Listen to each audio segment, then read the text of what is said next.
Flamengo campeão do Rio Minas, né? O campeão carioca ganhou do Cruzeiro campeão mineiro. E com aspectos táticos ali no reencontro do Tite e do Gerson com a torcida do Flamengo no Maracanã, a gente consegue essa vitória muito importante para o Flamengo no Campeonato Brasileiro, né? Fora a brincadeira aí, que foi um campeonato que já foi uma taça que já existiu, já foi um jogo valendo taça, a taça Rio Minas, também teve Sul Minas Rio, enfim. A gente hoje teve um jogo muito, muito maneiro, com várias coisas para a gente falar aqui nos aspectos táticos. Foi um jogo, o Léo Jardim no seu segundo jogo fez mudanças muito importantes. A gente teve mudanças no estilo de jogo, no comportamento de marcação do ataque, no comportamento defensivo também. E tem muita coisa para a gente falar sobre elas aqui, além do time do Cruzeiro, né, que veio com desfalques. Isso é algo que eu vou pontuar também no final do vídeo. Mas desde já eu quero pedir aí o seu like, tá? Que você compartilhe com a tua rapaziada. Essa hora eu sei que tem muita gente mais influente aí fazendo live, então vai ser muito importante que você deixe o teu like aqui já no começo do vídeo. Compartilha com quem gosta desse tipo de conteúdo. Hoje, por motivos óbvios, a gente não pode fazer num bar, né? Até me desculpando, porque eu não estava meio ausente aqui do YouTube. Das Catboy aí, o Curativo explicam já alguma coisa, então não vai dar para fazer naquele climinha, daquele jeito que a gente gosta. Mas tem bastante coisa muito interessante, muito importante para a gente falar nesse jogo de hoje aí, beleza?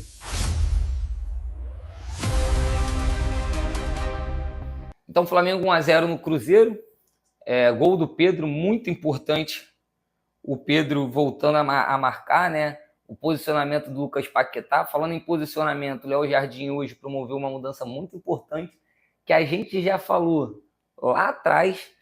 Não tenho certeza se foi antes do jogo contra o Botafogo no Campeonato Carioca ou se foi depois daquele jogo, que eu queria ver o time jogando, fazer um teste com o time jogando nessa forma, que poderia ter driblado um pouco melhor ali o desastre físico que era o time do Flamengo. Mas hoje o Léo Jardim jogou no formato de 4-4-2, pelo menos na maior parte do tempo, tá? No momento defensivo, sempre. E no momento ofensivo, variando um pouquinho ali, às vezes, para um 4-2-3-1.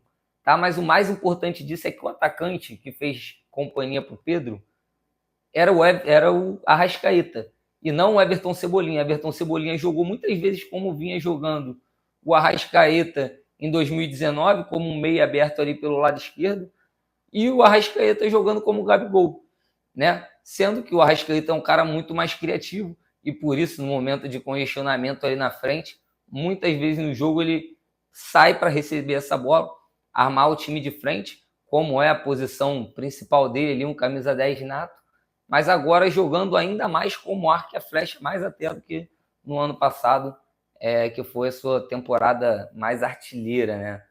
Então, muito importante essas mudanças. Eu acho que essa formação é muito boa, porque tira o melhor de alguns jogadores. O Arrascaeta, que fisicamente vem decrescendo ano a ano, né? A gente tem que se acostumar com isso. Hoje, apesar da torcida ter dado o craque do jogo pro Arrasca, eu ainda estou achando ele muito abaixo. Não sei o que vocês, se eu estiver errado, podem me corrigir aí no chat, me corrija nos comentários. Mas eu achei que o Arrascaeta fez uma partida ainda abaixo. Teve umas enfiadas de bola ali, umas chances de gol na enfiada de bola do Paquetá, e inclusive uma delas foi com a bola na trave, né? Finalizou com a bola na trave. Mas tanto física quanto tecnicamente, ele ainda não está no seu melhor, tá? E já está mais do que na hora. A gente já está em meado de março, né? Quase na metade de março, e a gente não tem um dos nossos principais craques ali no momento físico e técnico tão bom. Tá na hora de sair, largar um pouquinho de Twitter, de querer criticar seus chefes, e focar um pouco mais no campo e bola. A gente precisa muito de você nesse momento, tá? Então o Flamengo jogou ali num 4-4-2. No momento defensivo você via a linha toda armada ali, não com Arrasca, mas com Cebolinha, marcando como meia pelo lado direito, Jorginho Pulgar e Lucas Paquetá, aberto pela esquerda na linha de 4, no momento em que o time estava defendendo, e Arrascaeta e Pedro na frente, que é uma solução boa para que os dois possam jogar e se desgastar menos no momento defensivo. Então, isso eu queria ter visto um pouco mais cedo no Flamengo, ainda com o Felipe Luiz, como eu falei lá atrás no jogo contra o Botafogo, e não acontecia. O Flamengo fez um primeiro tempo muito bom, deu para ver uma melhora do time, o time que já vinha no primeiro tempo contra o Fluminense, mostrando um pouco mais de vontade, de garra, até fisicamente um pouco melhor. Hoje, no primeiro tempo, continua essa evolução, né? O Pedro sempre vem falando aqui, já é conhecido, o Pedro não pode ser reserva, o melhor centroavante da América Latina, e não tem nem reserva. Ele não tem reserva à altura. Até o Arrascaeta hoje foi o nosso grande craque no ano passado. Ele hoje tem um reserva que pode jogar ali, até 2. Eu ainda prefiro o Paquetá, mas tem também o Carrascal, que pode fazer dele. O Felipe Luiz já jogou com o Luiz Araújo antes, mas aí não está dentro do que eu estou falando aqui, que é ter um reserva. O Arrascaeta, que por muitos anos a gente procurou, hoje a gente possui. E com o Pedro, só de você ter um cara desse tamanho, desse futebol, você já tem que colocar para jogar. Quando ele não tem um reserva à altura, então esquece.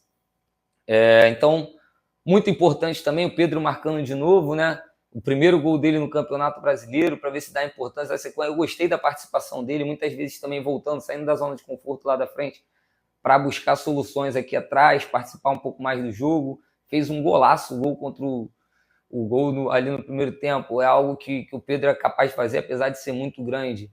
Ele começa driblando para um lado, quebra a expectativa vindo para a esquerda e, como um 9, também teve que brigar ali no último momento com o zagueiro do Cruzeiro para fazer o gol naquela chapadinha que já é clássica dele. Então, já falamos de Pedro, Arrascaeta. Agora, cara, teve muita coisa boa, mas teve também algo que me incomodou muito. O Flamengo deu muito espaço na sua defesa. A defesa do Flamengo ainda não tá bem. Léo Ortiz e Léo Pereira, em todas as partidas que jogaram, o Flamengo passou sufoco no segundo tempo. Isso se mostrou ainda mais.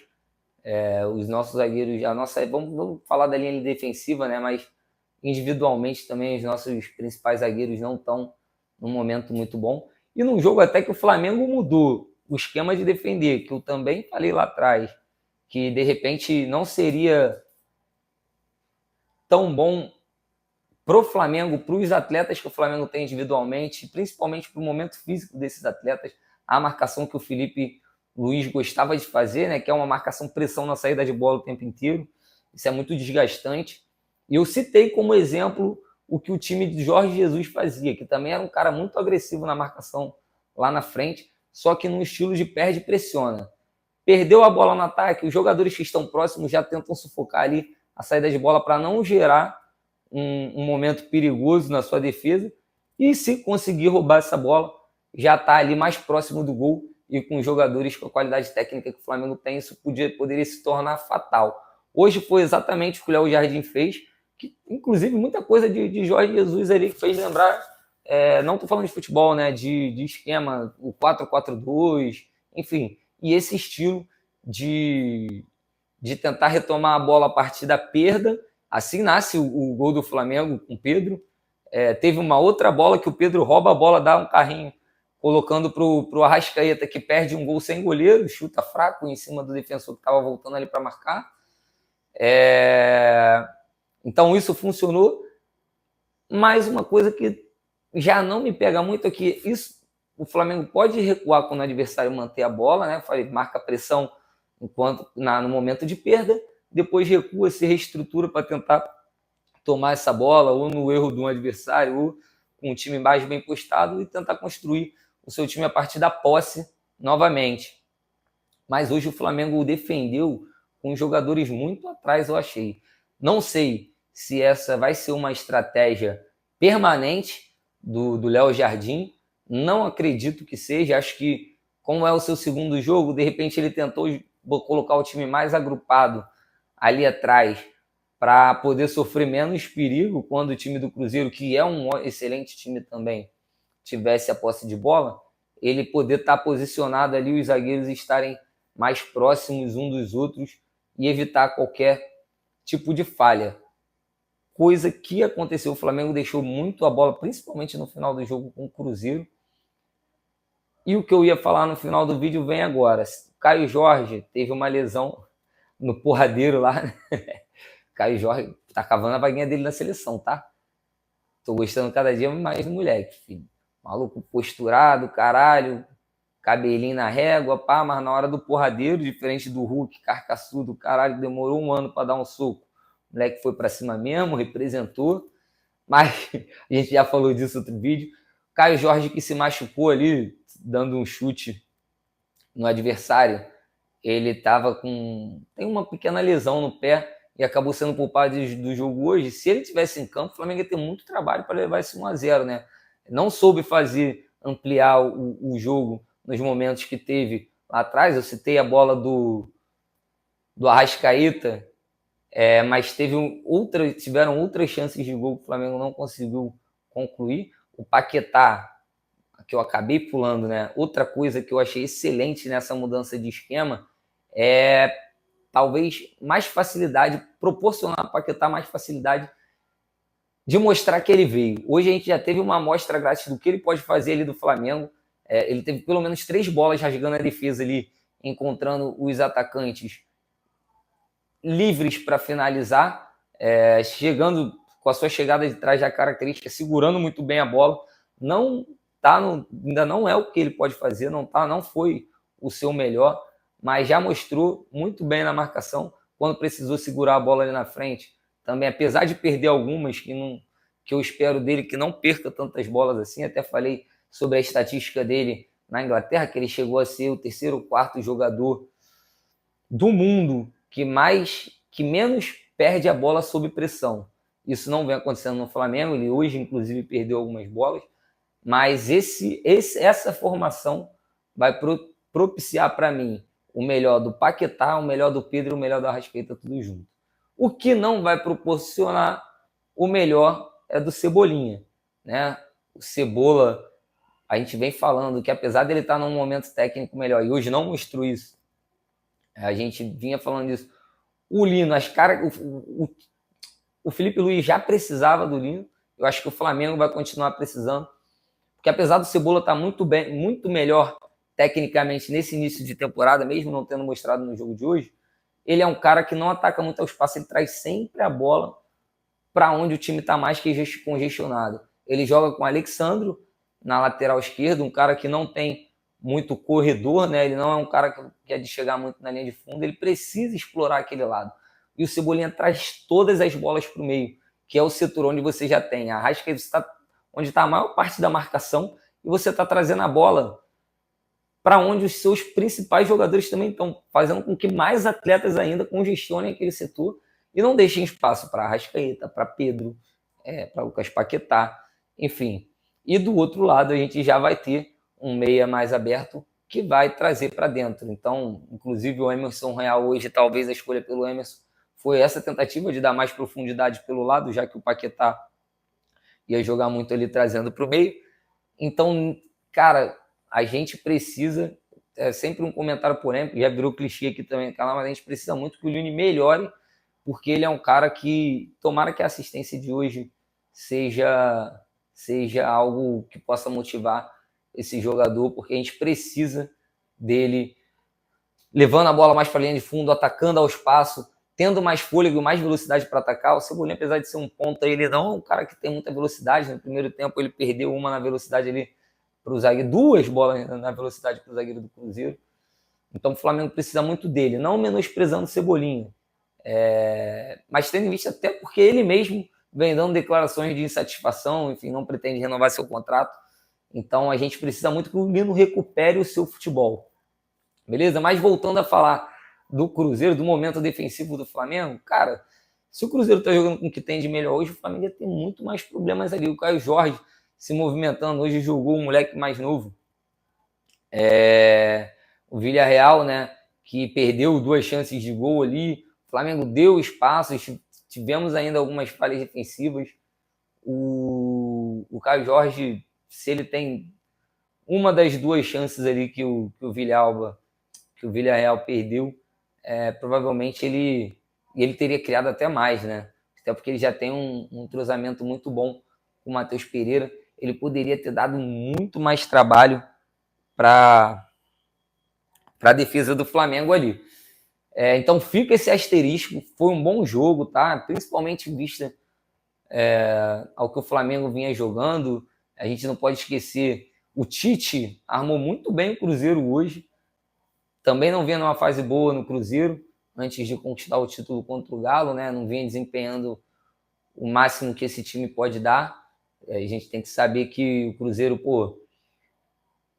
além do Tite que estava retornando ao Maracanã, tem o Gerson, Matheus Pereira, Caio Jorge, tem Lucas Romero, tem Lucas Silva, Lucas Romero, Fabrício Bruno, a zaga muito boa, as laterais também muito boas. Então, assim, é um time que o Flamengo não ganhou de qualquer coisa hoje, né? E foi um salto, a gente já chega quinto ali com um jogo a menos no campeonato. Muitas vezes, é uma coisa que eu sempre falei, né? O Flamengo tem a exigência, tem que ter mesmo, pelo elenco que tem, e algo cultural da torcida, de jogar bonito, jogar melhor, assim, impor seu estilo de jogo, algo que o Felipe Luiz falava muito. Mas a gente tem que saber ganhar alguns jogos, mesmo quando não está no bom momento. A gente perdeu alguns campeonatos jogando melhor do que o Palmeiras, e o Palmeiras com seu joguinho bem construído, bem postado, difícil de perder para times que estão lá atrás, ganhou vários campeonatos com o Flamengo jogando um futebol melhor. Então a gente tem que saber ganhar mesmo quando não estiver no seu momento, tá? Último detalhe aqui, que eu vou dar uma passada, que eu falaria muito mais se não tivesse saído o segundo gol, né? Que foi o Carrascal, mano. A chegada do Carrascal me animou muito. Dá para ver que ele joga muita bola, mas não é a primeira, não é a segunda vez, principalmente nos últimos tempos, que ele entra em outra rotação do jogo, que ele dificulta. Tu vê que ele quer mostrar a habilidade dele em momentos que tem que ser mais objetivo. Hoje a gente perde uma bola no meio campo e o Pulgar, o nosso melhor volante durante a temporada, o cara que vem jogando muita bola, o melhor jogador do Flamengo no ano, porque não é um cara que destoa, assim, que faz apresentações que oscila. O cara que toda vez que entrou em campo ele entregou o seu melhor ali pro Flamengo. Teve que tomar um cartão amarelo porque ele quis ficar penteando a bola para lá e para cá com duas opções de passe, uma de cada lado. Ele quis mostrar ali a habilidade dele em espaço curto, prejudicou a equipe do Flamengo, prejudicou o Pulgar, que é um cara que geralmente é muito exposto, e até quando não é exposto, gosta de dar umas porradinhas, nosso pitbull ali, então fez com que o nosso pitbull ali, o Pulgar, tomasse um cartão amarelo completamente, que seria completamente desnecessário caso ele não tivesse perdido aquela bola. Mas num passe do Lino, voltamos a falar dele, o Carrascal faz mais um golzinho de cobertura ali pelo Flamengo, e colocou 2-0 no placar, que deu tranquilidade para o final do jogo. Flamengo, quinto lugar do Campeonato Brasileiro, em fase crescente, graças a Deus, tomara que aquela fase ruim tenha ficado para trás, a perda de títulos tenha acabado, para que no final do ano a torcida possa comemorar o que é de mais importante, né? Eu falei já em outros vídeos, o que passou era tudo que o Flamengo tinha de menos importante na temporada. O que tem de mais importante para a gente no ano é o que está por vir. E vamos ver se o Flamengo consegue deixar para trás de vez o mau futebol, a má fase, enfim, as brigas internas. Vamos ver o que vai acontecer com o seu José Boto. Vai ser tema de outro vídeo. E é isso. Espero que amanhã a gente esteja aqui novamente, tomando uma cervejinha, comentando os jogos de amanhã. Tem Vasco, tem Fluminense, enfim. E é isso. Valeu, rapaziada. Tamo junto. Pode bar o canal. Deixa teu like. Comenta o que você achou do jogo do Mengão, da volta do Gerson e do Tite no Maracanã. E dos jogadores individualmente com esse novo esquema tático do Leonardo Jardim. Valeu? Tamo junto.